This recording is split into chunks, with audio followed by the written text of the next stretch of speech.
Salut la gang, bienvenue à l'essai de la semaine. Donc on est en Subaru 3.6R, la fameuse Outback.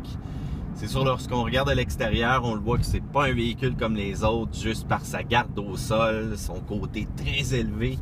Bien entendu aussi tout le côté de plastique, tout le dessous du véhicule, donc le dessous de la partie de la carrosserie qui est vraiment en plastique, que ce soit pour le pare-choc avant, la partie arrière, c'est quand même très bien. On a aussi sur le toit vraiment ce qui se démarque, c'est le fameux rack, donc le porte-bagages pour transporter, peu importe ce que vous avez lorsque vous partez à l'aventure. D'ailleurs, c'est vraiment un véhicule qui est conçu pour la personne qui aime sortir, qui aime s'aventurer dans des endroits où est-ce qu'il va y avoir de la neige, de la boue, un sentier un peu plus accidenté que la normale.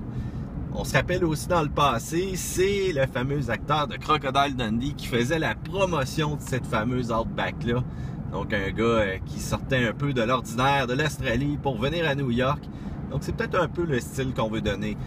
Côté comportement du véhicule, c'est sûr qu'on a la version 3.6, donc le gros moteur si on veut, donc c'est 256 forces.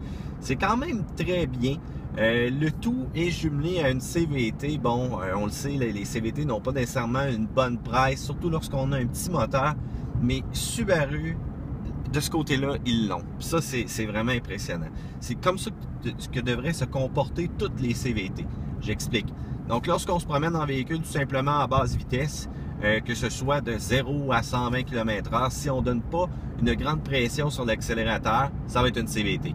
Mais la minute qu'on va demander des accélérations vives et franches, et là, on va ressentir comme si c'était une transmission qui était automatique. Donc, on va avoir 6 rapports simulés, et c'est la même chose si on passe en mode manuel.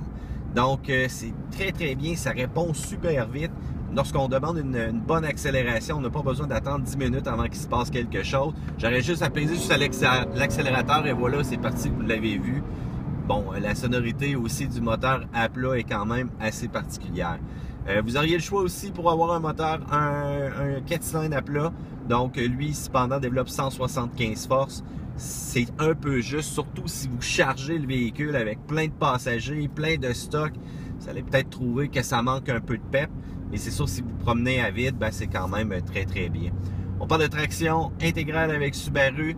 Le véhicule a des capacités hors route assez impressionnantes. C'est sûr que la garde au sol aide beaucoup.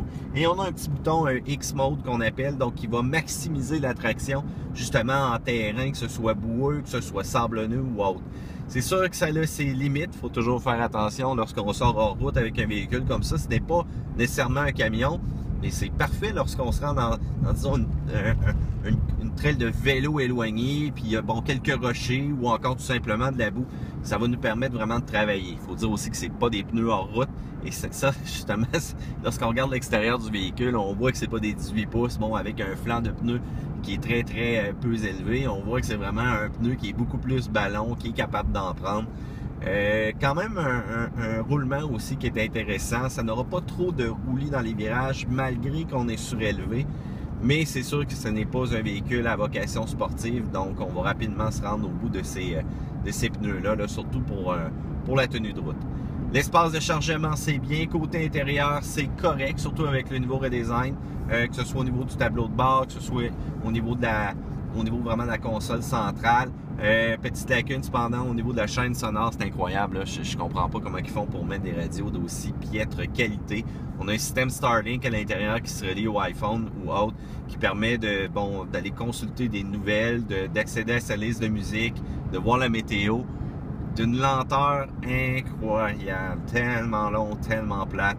Sérieux, prenez tout simplement le câble USB puis faites play là, sur votre musique à l'aide de la sélection du radio. Là. Ça va être 10 fois plus rapide via ce mode-là. Donc, du chargement en masse, des capacités hors route intéressantes, de bonnes accélérations, surtout pour la version 3.6. J'ai pas essayé le 4 cylindres, peut-être ça va être un petit peu plus tranquille de ce côté-là. Mais écoutez, c'est un véhicule qui est très versatile. Si vous avez une petite famille, il y a de l'espace en masse en arrière. Vous pouvez en loger en masse dans la partie du haillon du coffre. Et on le sait, au Québec, on aime ça, les hatchbacks, on aime ça vraiment, les véhicules qui sortent un peu de l'ordinaire. C'est pas pour rien qu'on en voit quand même plusieurs sur les routes.